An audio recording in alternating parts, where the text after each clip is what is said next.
in collaborazione con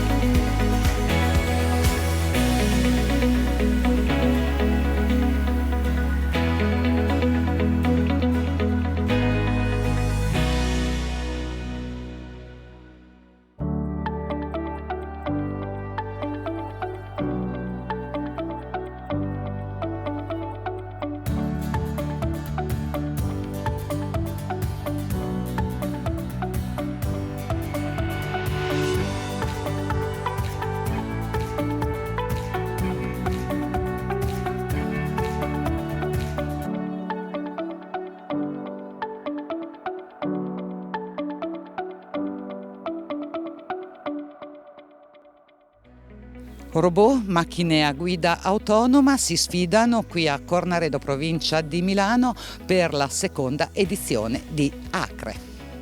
La frutticoltura emiliano-romagnola, vittima del maltempo, ce ne siamo occupati più volte. Questa volta siamo andati in un territorio, un areale produttivo nel cuore della produzione della ciliegia tipica di Vignola, la ciliegia indicazione geografica protetta. Parleremo di questo e delle difficoltà che questo comparto sta subendo per via del maltempo. E sempre in tema di maltempo vediamo un po' la situazione con i consorzi di bonifica messi a dura prova anche loro per via delle alluvioni. Nel territorio della Romagna ferita il 27° incontro dell'Associazione Pensionati dell'Emilia Romagna aderente alla CIA, Confederazione Italiana Agricoltori. Si parte dalle radici della Costituzione, si attraversa il mondo della cooperazione, ma poi si fa fuoco sui diritti e sull'attualità.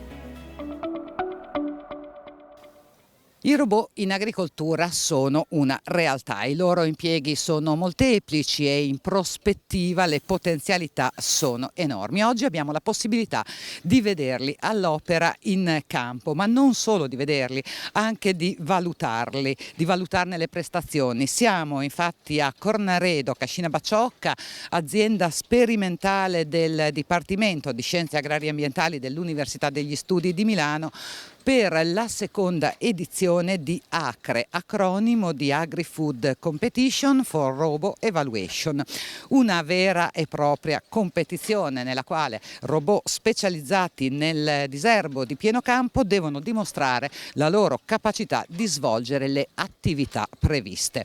I robot in gara sono diversi e in gran parte sono ancora dei prototipi, perché qualcuno è già in campo a disposizione dei nostri agricoltori, su tanti si sta studiando. Professor Davide Facchinetti del Dipartimento di Scienze Agrarie e Ambientali dell'Università di Milano, seconda edizione per questa competizione che è sì un concorso, ma che non dobbiamo vivere come gara ma come momento di crescita, di confronto, di sperimentazione, anche perché vengono raccolti dei dati scientificamente, quindi per far crescere questo comparto. Ma intanto cerchiamo di capire quanti sono i team che partecipano, da quali paesi, quindi da ogni parte del mondo. Sì, abbiamo per la nostra competizione principale al momento 6 team che arrivano dal Canada in un caso, in altri 2 casi dalla Francia, e poi abbiamo 3 competitori italiani e uno tedesco. Competono su mais e su fagiolo per quanto riguarda il riconoscimento delle infestanti e il diserbo, e a questi si aggiungono un ulteriore team tutto italiano che è Arvatec, con 2 soluzioni commerciali per il diserbo, nel nostro caso della bietola, che è una coltura che abbiamo potuto aggiungere per quest'ultima edizione perché era appunto previsto dal protocollo. E oltre a questo abbiamo anche la esposizione di alcune soluzioni robotiche generali per l'agricoltura, non proprio per il diserbo. Ecco, questo confronto, la presenza di team che arrivano da ogni parte del mondo ci consente anche di vedere un pochino lo stato dell'arte, Italia e non solo, ma allora a che punto siamo? Allora è un momento di crescita veramente esponenziale, siamo all'inizio di un boom che vedrà questo settore espandersi enormemente nei prossimi anni.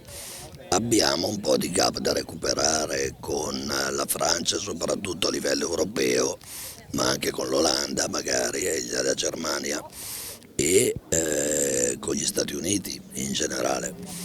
È un problema grosso a mio modo di vedere perché nella nostra bilancia commerciale come Italia l'export di macchine agricole ha un peso enorme, ha un peso veramente molto importante e rischiare di perdere questo treno potrebbe essere molto critico per noi. In particolare i robot, le attrezzature a guida autonoma in competizione si concentrano sulle operazioni di diserbo, quindi questo sicuramente è un comparto molto interessante, ma in prospettiva quali possono essere gli ambiti di impiego? Tutti in generale, tutta l'agricoltura è un ambito di impiego importante per la robotica, sicuramente i primi settori che beneficeranno di questa innovazione saranno quelli con maggiore reddito, quindi la viticoltura, quindi le colture protette, quindi la quarta gamma, eccetera. E dopodiché pian piano, man mano che il costo delle tecnologie applicate diminuirà, arriveremo anche alle colture a basso reddito come il mais, il frumento, eccetera. Robot, attrezzature a guida autonoma, quelle in gara sono dei prototipi, quindi arriveranno sul mercato, ce lo auguriamo, nei prossimi anni, però ci sono già attrezzature a guida autonoma, già in commercio, già attive nei nostri campi, nei nostri prati. Giampaolo Barbieri, presidente della Barbieri, voi siete uno degli esempi di aziende che hanno già attrezzature di questo tipo. Qual è la destinazione, qual è anche il mercato di queste attrezzature che sono sicuramente innovative? Noi siamo partiti realizzando queste macchine per lo sfalcio dell'erba in ambienti pericolosi. Inizialmente era una macchina radiocomandata, poi ci siamo accorti che l'operatore per controllarla doveva andare sempre nella zona, diciamo, di pericolo e quindi abbiamo deciso di implementare la guida autonoma. Quando abbiamo realizzato poi macchine che con piena soddisfazione, voglio dire, sfalciano pendii irraggiungibili e cose, o argini lunghissimi o campi interi, abbiamo detto ma questa macchina bisogna che la presentiamo, la facciamo entrare nel settore dell'agricoltura e quindi siamo partiti modificando la macchina perché nel settore dell'agricoltura bisogna avere una precisione, quindi abbiamo sviluppato delle antenne che danno la posizione con più precisione, quindi la tecnologia RTK. L'abbiamo sviluppata così perché ci siamo resi conto all'inizio che la diffusione delle correzioni di precisione per il GPS non era così raggiungibile nel territorio italiano, dove abbiamo gli Appennini, sono tutte montagne dove non arriva la linea telefonica, per cui ecco, ci siamo accorti di questi limiti e quindi abbiamo implementato anche le antenne. Quindi stiamo approcciando e modificando anche diciamo, la tecnologia implementata sulla macchina a seconda delle esigenze, insomma, del mercato che troviamo. Ecco, a proposito di mercato italiano, mercati esteri, sono più sensibili oltre frontiera a queste tematiche? Assolutamente sì, noi abbiamo visto che in Nord Europa c'è una grossa richiesta di questa macchine. Per non parlare, voglio dire, del tutto il Medio Oriente. Voglio dire, in Giappone stiamo vendendo molte macchine, in Corea, cioè la stessa Cina è più recettiva di queste tecnologie rispetto all'Italia, per esempio. La Spagna è molto più sensibile dell'Italia in questo senso. Quindi mercati più interessanti all'estero che non in Italia, concorrenza immagino sia la stessa cosa.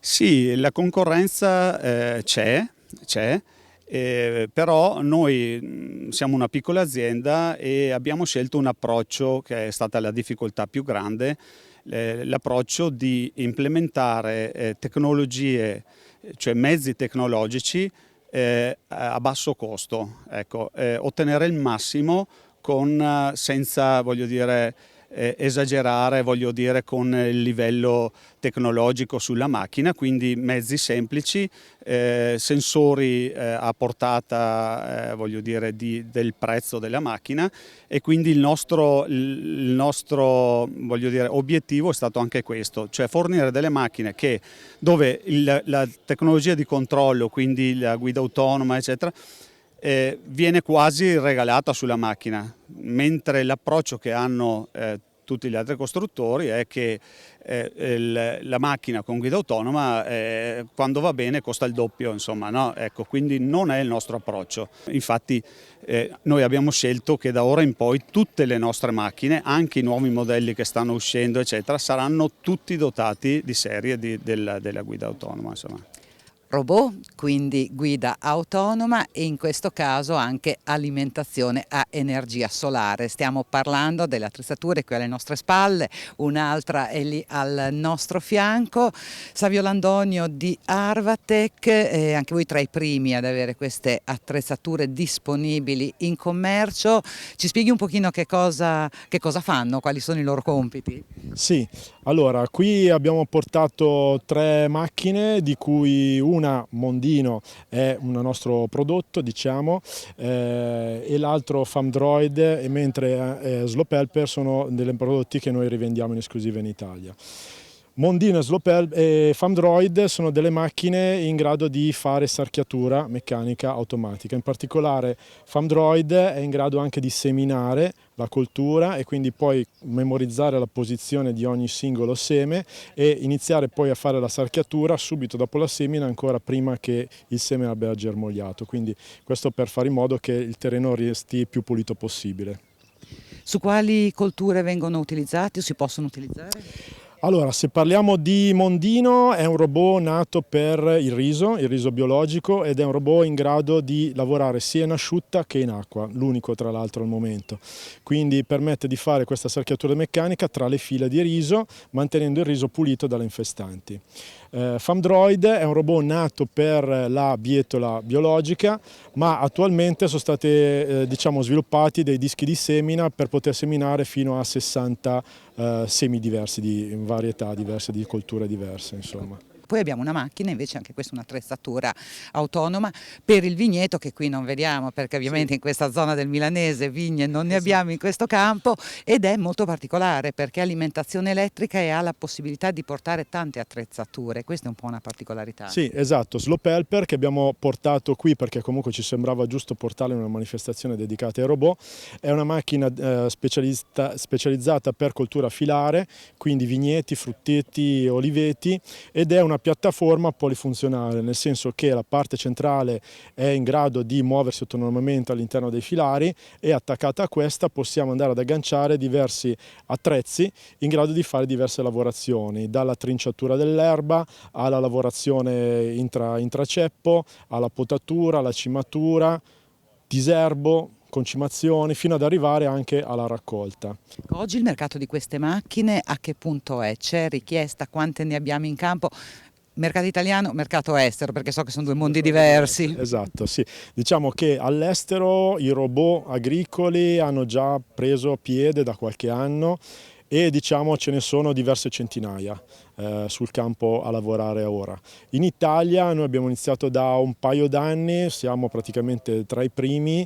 Attualmente c'è qualche robot sul campo che sta lavorando, è tutto un mercato da creare, sono appunto un grosso lavoro di dimostrazioni in campo che dobbiamo fare, perché comunque appunto mentre all'estero gli agricoltori si lanciano subito sulle nuove tecnologie senza problemi, in Italia vogliono prima vedere e toccare con mano, quindi ci vuole un po' di tempo. Insomma, però le prospettive ci sono. Le prospettive ci sono sicuramente, perché comunque l'Italia ha una grossa particolarità.